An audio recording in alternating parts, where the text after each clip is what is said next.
मैं डॉक्टर उमेश कुमार शर्मा अपने YouTube channel UK Sharma Hindi classes के माध्यम से पुनः आज उपस्थित हूँ। नागमती वियोग खंड भाग 13 लेकर के आप लगातार पढ़ रहे हैं नागमती वियोग खंड। इसके बाद पाठ्यक्रम की और भी चीज़ें पढ़ाई जाएगी। नागमती वियोग खंड में 12 खंडों की पढ़ाई, 12 पदों की पढ़ाई हो चुकी है। 13वें पद को लेकर के आज मैं उपस्थित हुआ हूँ और मूल रूप से आज आप देख रहे हैं कि जो चैत महीना है वो किस प्रकार से नायिका नागमती को प्रभावित कर रहा है। बारहमासा शैली में यह वियोग वर्णन है, ये आपको ज्ञात हो चुका है। ये जो बारहमासा शैली है जिसमें सारे महीने आषाढ़ से शुरू होकर के और चैत महीने तक कवि पहुंच चुके हैं। नायिका किस तरह से इस मास से प्रभावित हो रही है, कवि ने इसका बड़ा ही खूबसूरत वर्णन इसमें किया है। वियोग वर्णन का बहुत ही शानदार संदर्भ यहाँ उपस्थित हुआ है। यहाँ हम चलते हैं पद पर आपको लिए हुए कि चैत बसंता होई धमारी। चैत का महीना है, चैत बसंता, चैत के महीने में बसंत जो है वो धमा चौकड़ी मचा रही है। चैत के महीने में बसंत अपने उत्कर्ष पर है, अपने चरम पर है। कवि ने इसका वर्णन किया और किस प्रकार से चैत की जो उत्कर्षता है या उसकी उत्तमता है, उसकी सर्वोत्तमता है, वो किस प्रकार से नायिका को प्रभावित कर रहा है। मिलन का अगर संदर्भ होता तो निश्चय ही नायिका इसका सुख, इसका आनंद प्राप्त करती, लेकिन चैत का ये महीना है, बसंत धमा चौकड़ी मचा रही है और नहीं है साथ में इनके प्रियतम रत्नसेन। नायिका इस पीड़ा से पीड़ित दिखाई पड़ रही है।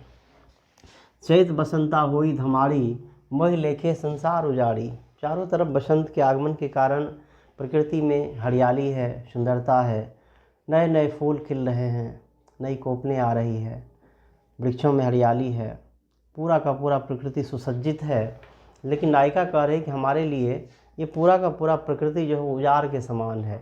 किस प्रकार से यहाँ विरोधाभास की प्रवृत्ति दिखती है कि एक ओर बसंत अपने उत्कर्ष पर है और नायिका को ऐसा परिलक्षित हो रहा है कि जीवन में सब कुछ उजाड़ जैसा है, क्योंकि प्रियतम के अभाव में, रत्नसेन के अभाव में निश्चय ही ऐसा ही जीवन क्रम है नागमती का, जिसे वो यहाँ अभिव्यक्त कर रही हैं। मोह लेखे संसार उजारी आगे है कि पंचम विरह पंच सर मारे।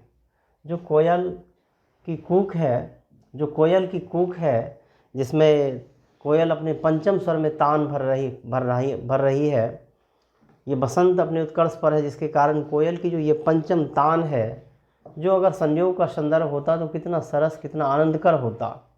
लेकिन वियोग की अवस्था में यह नायिका को कामदेव के 5 बाण के समान तीक्ष्ण और दारुण परिलक्षित हो रहा है, प्रतीत हो रहा है। ये 5 बाण हैं कामदेव के, जो पंचम स्वर के रूप में कोयल से नायिका को प्राप्त हो रहा है कि पंचम बिरह पंच सर मारे, रखत होई सगरो बन ढारे। मैंने पहले भी बताया कि इसमें जो फारसी की वहात्मक शैली है उसका प्रयोग किया गया है, जिसके कारण रक्त का पसीज जाना, हड्डियों का गल जाना, मांस का गलना, ये सारी चीज़ें बड़ी स्वाभाविक रूप से वर्णित हुई है।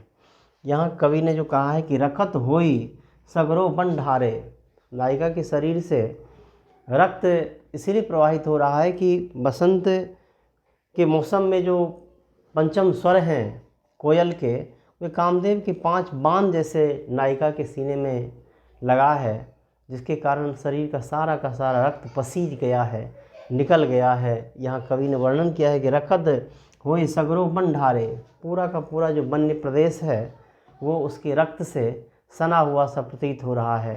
पूरा का पूरा जो शरीर है वो रक्त रंजित है। यहाँ आगे वर्णन है कि बूढ़ी उठे सब तरीवर पाता। तरीवर पाता का अर्थ है कि जितने पेड़ पौधे हैं वनों में, जंगलों में, वो सब का सब जो है नायिका के रक्त में तर हो चुका है, डूब चुका है, लय हो चुका है। नायिका ने इस रूप से अपने वियोग की अवस्था का उल्लेख किया है। आगे वो कहती है कि भीज मचीठ तेसु बन राता। ये मजीठ नाम का जो पुष्प है सो, और आप इसमें बताया है कि भीजी मजीठ तेसु, टेसु नाम का जो पुष्प है, ये मजीठ और तेसु की स्वाभाविक प्रवृत्ति होती है कि वह लाल होता है। नायिका कहती है कि ये मजीठ और टेसु के फूलों का जो रंग लाल हुआ है, इसका कारण है कि हमारे ही शरीर से निकले हुए रक्त से ये रंजित है, लाल है, उसी में वो सना हुआ है, डूबा हुआ है। इस तरह से प्रकृति के इस रूप को नायिका इस रूप में लेती है और इस तरह से वो वर्णन करती है कि भीजी मचीठ तेसु बन राता, राता का अर्थ यहाँ लाल है।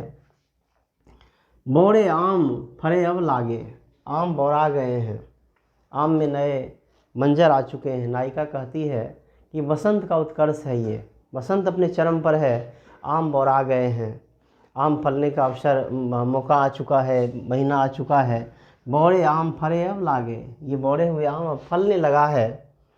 अबहू आओ घर कंत सौभागे, हे सौभाग्यवान कंत है प्रियतम, अब भी लौट आओ।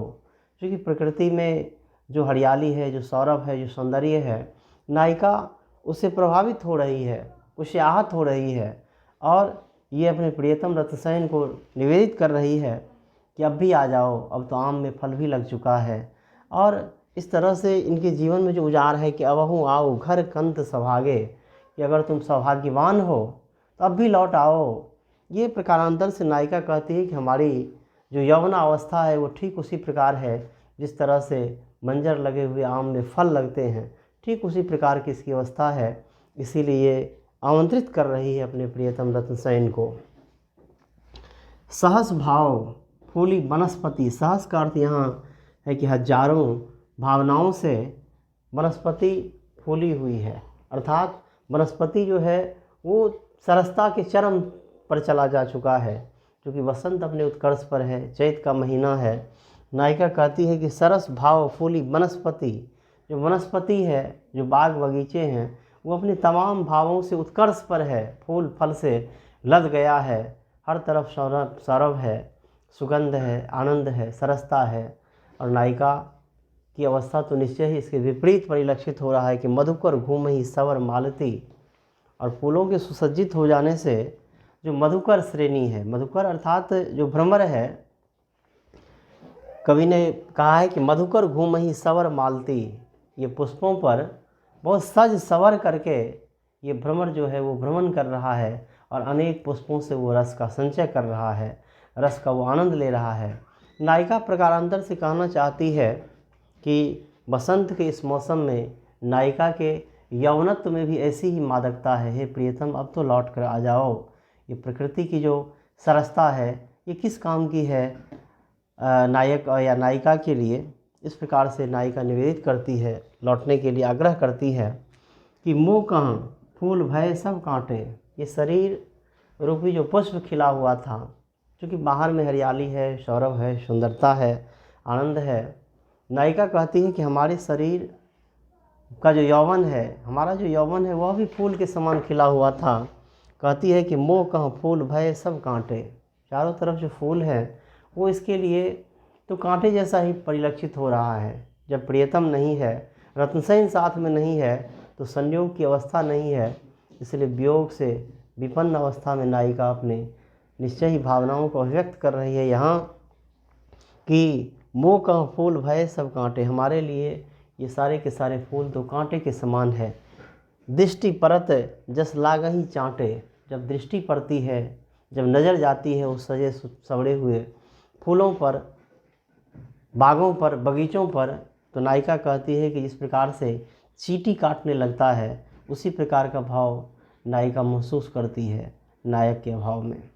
आगे कवि ने लिखा है कि फरी यौवन भय नारंग शाखा, जिस प्रकार से नारंगी शाखाओं में इस मौसम में फल चुके हैं, ठीक उसी प्रकार से नायिका के शरीर रूपी जो वृक्ष है उसमें भी नारंगी रूपी यौवन फला हुआ है। यहाँ भी कवि ने इसका वर्णन बड़ा ही सुंदर तरीके से किया है। कहती है नायिका की फरी यौवन भय नारंग शाखा, सुआ विरह अवजाई न राखा, ये विरह रूपी जो सुगा है, जो तोता है, उससे ये रक्षा किया नहीं जाता इस यौवनत्व का। किस प्रकार से इस जवानी, इस सौंदर्य का सर्वनाश कर रहा है ये वियोग, ये विरह, नायक से दूर होने की स्थिति नायिका नागमती यहाँ ये अभिव्यक्त कर रही है कि जो वियोग रूपी सुगा है उससे हमारी जो जवानी है, हमारा जो यौवनत्व है, जो नारंग के समान पुष्पित फलित हो चुका है, उसकी रक्षा अब की नहीं जा रही है।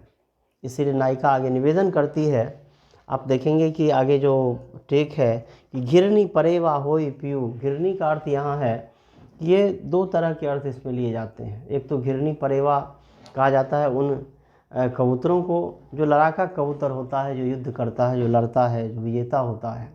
दूसरा है, इस शब्द का प्रयोग किया गया है बाज के लिए। बाज जो पक्षियों का शिकार करता है। ठीक उसी प्रकार से नायिका कहती है कि घिरनी परेवा होई पीऊ, क्योंकि ये जो सुगा है, मतलब जो वियोग रूपी सुगा है, वो किस प्रकार से नारंग रूपी यवनत्व का सर्वनाश कर रहा है। इसे नायिका निवेदन करती है कि तुम घिरनी परेवा होकर के आ जाओ, अर्थात तुम बाज बन कर के आ जाओ। घिरनी परेवा होई पीऊ, आओ बेग पर टूट, अर्थात शीघ्रता से आओ और टूट पड़ो उस पर, तुम्हें देख करके शायद हमें वो छोड़ जाए, हमें वो मुक्त कर दे। आगे वो कहती हैं कि नारी पराये हाथ है। ये नारी, ये स्त्री तुम्हारे बिना तो पराये के हाथ में है, अर्थात ये वियोग के हाथ में है। तो ही बिना पाव न छूट, तुम्हारे बिना ये छूट ही नहीं पा रही है, यह मुक्ति नहीं हो पा रही है। इस पद में आपने देखा कि चैत महीने का जो प्रभाव है नायिका पर, चैत महीना जहाँ बसंत अपनी सरसता के उत्कर्ष पर है, नायिका वियोग के उत्कर्ष पर है। इसीलिए संयोग के ये सारे के सारे उपादान नायिका को आहत कर रहा है, दुखी कर रहा है, पीड़ित कर रहा है। इसमें दो तीन अलंकार भी आपको दिखाई पड़ेगा कि इसमें उदाहरण अलंकार है, रूपक अलंकार है, अतिशयोक्ति अलंकार है। भाषा के रूप में यहाँ भी अवधि का प्रयोग किया गया है, अवधि का लोक रूप है। साथ में रस को देखें तो ये वियोग श्रृंगार है, जहाँ पर नायिका अपने वियोग दशा का उल्लेख कर रही है बड़ी ही सरस वाणी में। और इसमें मूल रूप से हम बात करें तो निश्चय ही कवि ने लोक ज्ञान से युक्त अपनी सारी चीज़ों को यहाँ व्यक्त किया है और नायिका के वियोग दशा के उत्कर्ष को यहाँ रेखांकित किया है। तो पुनः मुलाकात होगी अगले पद में, फिर मिलेंगे। तब तक के लिए आप सबों को धन्यवाद।